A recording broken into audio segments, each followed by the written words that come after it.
Good morning student. आज हम पढ़ेंगे नेचर ऑफ कंपनी, कंपनी की विशेषता एवं प्रकृति। कंपनी विधान अधिनियम समावेशित कंपनी की अनेक विशेषता हैं। इन विशेषताओं के हम सबसे पहले लेते हैं इनकॉर्पोरेट इंस्टीट्यूट और बॉडी। समावेशित संस्था, कंपनी एक ऐसी संस्था है जिसका कंपनी अधिनियम 2013 कंपनी विधान के अधीन समावेशन करवाया गया है। कोई भी कंपनी जिसका समावेशन नहीं हुआ उसे इस अधिनियम के प्रावधानों के अनुसार कंपनी नहीं माना जा सकता। कंपनी निगम निकाय बॉडी कॉर्पोरेट भी कहा जाता है। इसका कारण यह है कि कंपनी का समावेशन कंपनी अधिनियम के प्रावधानों के अनुरूप किया जाता है। कोई भी कंपनी तभी अस्तित्व में आती है जब कंपनी के अधिनियम या कानून के प्रावधानों के अनुसार कार्य होता है। प्रत्येक कंपनी का समावेशन संस्था है, न कि कोई वैधानिक संस्था। यदि किसी संस्था या निगम को सदन या किसी राज्य विधानसभा द्वारा पारित किसी विशेष कानून के अधीन सर्जित किया जाता है तो वह संस्था वैधानिक संस्था होती है। उदाहरण के लिए भारतीय जीवन बीमा निगम, भारतीय रिजर्व बैंक अथवा वैधानिक संस्थाएं हैं, क्योंकि ये सर्जन भारतीय जीवन निगम अधिनियम तथा भारतीय रिजर्व बैंक अधिनियम के अधीन किया गया है। नेक्स्ट पॉइंट है इनकॉर्पोरेट बाय पर्सन और पर्सन्स, व्यक्ति या व्यक्तियों द्वारा समावेशित। कंपनी एक ऐसी संस्था है जो किसी व्यक्ति या व्यक्तियों द्वारा समावेशित करवाई जाती है। परंपरागत रूप से उसे कंपनी माना जाता है जो किन्हीं दो या दो से अधिक व्यक्तियों द्वारा समावेशित करवाई गई है। किंतु आधुनिक समय में कंपनी का समावेशन किसी एक प्राकृतिक व्यक्ति द्वारा अथवा दो या दो से व्यक्तियों द्वारा भी करवाया जा सकता है।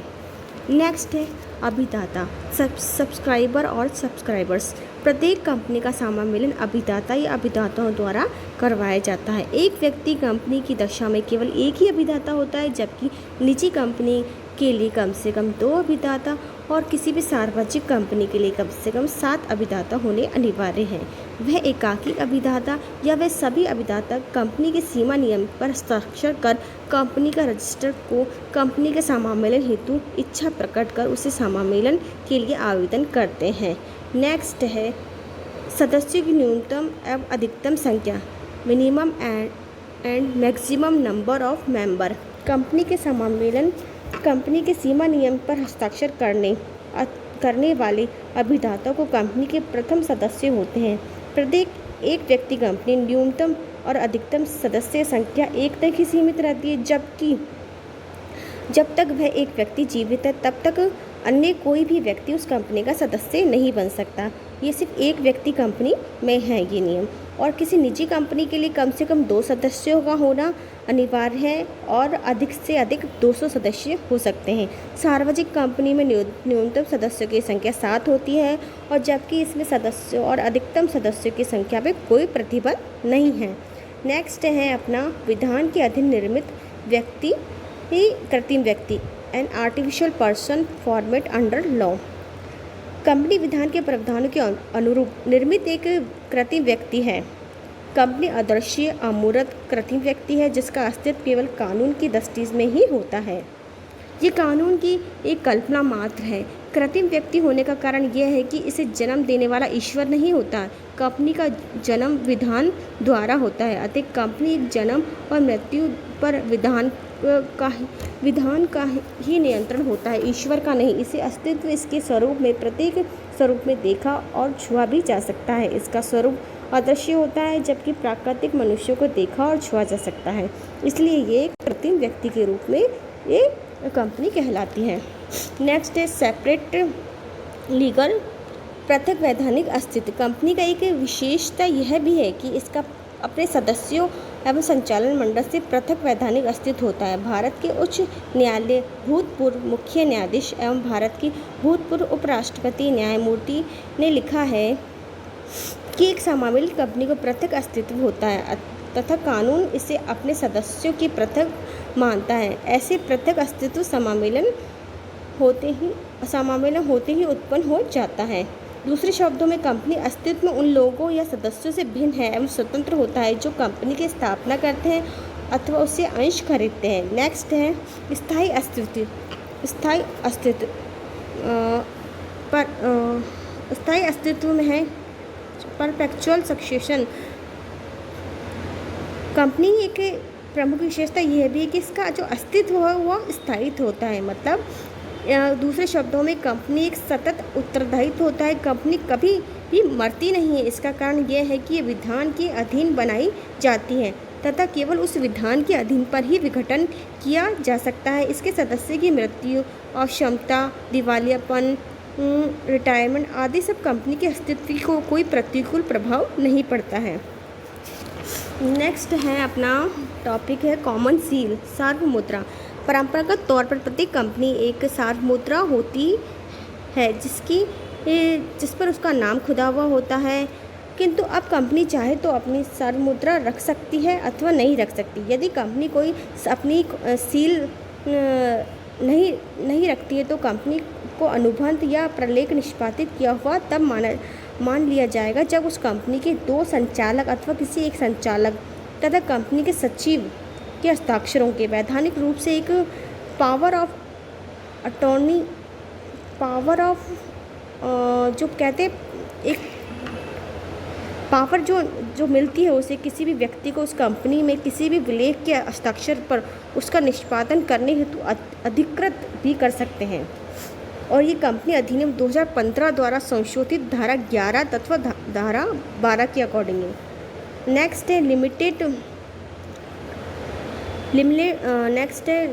लिमिटेड लाइबिलिटी, सीमित दायित्व। कंपनी प्रारूप का सबसे बड़ा लाभ तथा उसकी एक महत्वपूर्ण विशेषता यह भी है कि कंपनी के सदस्यों का दायित्व सीमित होता है। अंशों द्वारा सीमित कंपनी के सदस्यों का दायित्व उनके द्वारा क्रय किए गए अंशों के अंकित मूल्य अदद भाग तक सीमित होता है। यदि सदस्य ने अंशों का समस्त अंकित मूल्य पहले ही चुका दिया है तो उससे कंपनी के सदस्यों में अब और अधिक राशि वसूल नहीं कर सकते, चाहे कंपनी अपने ऋणों को चुकाने के लिए अधिक धन की आवश्यकता ही क्यों न हो। नेक्स्ट है शेयर कैपिटल, अंश पूंजी। कोई भी कंपनी अंश पूंजी के साथ अथवा बिना अंश पूंजी के पंजीकृत करवाई जा सकती है।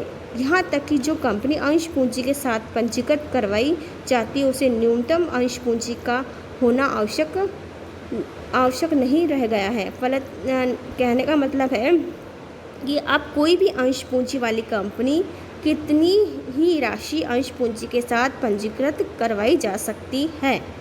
नेक्स्ट है अंतरणीय अंश, ट्रांसफरेबल शेयर्स। कंपनी के अंश अंतरित किए जा सकते हैं। एक सार्वजनिक कंपनी के अंशधारी अपने अंशों की कंपनी के अंतर नियमों पर निर्धारित प्रक्रिया के अनुसार स्वतंत्रता पूर्वक अंतरित कर सकते हैं। निजी कंपनी का अंशों का अंतरण पर कुछ प्रतिबंध हैं। मतलब जो सार्वजनिक कंपनी है वो अपने शेयर को ट्रांसफ़र एक फ्रीडम के रूप में कर सकती है, लेकिन प्राइवेट कंपनी के जो अंश है वो अंशों का ट्रांसफ़र में कुछ उसके रूल्स या कैसे हैं कि उस पर कुछ पाबंदी लगाई हुई है जिसका उल्लेख उस कंपनी के अंतर नियमों में होता है। निजी कंपनी के सदस्यों में प्रतिबंधों के अंतर्गत अपने द्वारा धारित अंशों के अंतरण कर सकती हैं। एक व्यक्ति कंपनी के सदस्य केवल अंश उसकी मृत्यु या उसके अनुबंध करने अयोग्य होने पर द्वारा नामांकित व्यक्ति स्वतः ही ट्रांसफ़र हो जाते हैं। जब एक व्यक्ति कंपनी है उसका जो सदस्य उसके पास अंश रहते हैं, मान लो वो अनुबंध करने में अयोग्य होता है या कोई भी दिक्कत होती है तो वो जो उसके शेयर्स हैं वो ऑटोमेटिक ट्रांसफ़र हो जाते हैं। एबिलिटी, अभियोग योग्यता। कंपनी पक्षकारों पर वाद प्रस्तुत कर सकती है तथा अन्य पक्षकार भी कंपनी पर वाद प्रस्तुत कर सकते हैं। इतना ही नहीं, कंपनी सदस्य भी कंपनी के पर वाद प्रस्तुत कर सकती, कंपनी भी अपने सदस्य पर वाद प्रस्तुत कर सकती है। नेक्स्ट है सेपरेट प्रॉपर्टी। कंपनी की संपत्ति इसके अंशधारियों की संपत्ति नहीं होती है, अपितु कंपनी की अपनी ही संपत्ति है। कृत्रिम व्यक्ति होने के कारण कंपनी एक वास्तविक व्यक्ति है, अतः कंपनी अपने नाम पर संपत्ति का क्रय विक्रय कर सकती है। उसे अपने नाम पर रख सकती है, उसे बंधक रख सकती है तथा उसका उपयोग भी कर सकती है। जहाँ तक अंशधारियों का प्रश्न है, कंपनी की जो संपत्ति है वह स्वामित्व नहीं होता है। भारत में उच्च न्यायालय ने कहा है कि कोई भी अंशधारी या संचालक कंपनी की संपत्तियों का स्वामी नहीं है। वह कंपनी का जीवन काल में ही नहीं, अपितु उसके समापन के समय पर भी कंपनी की संपत्तियों को स्वामी होने का दावा नहीं कर सकता है। ये है आज की विशेषता। आज आपको मैंने इसकी विशेषता बताई कि कंपनी की विशेषता क्या है। ये टोटल 13 विशेषता है। ये आप बुक के अंदर सेकंड चैप्टर के अंदर आती है। ये आप अपनी बुक के अंदर भी इसको देख सकते हैं। Thank you.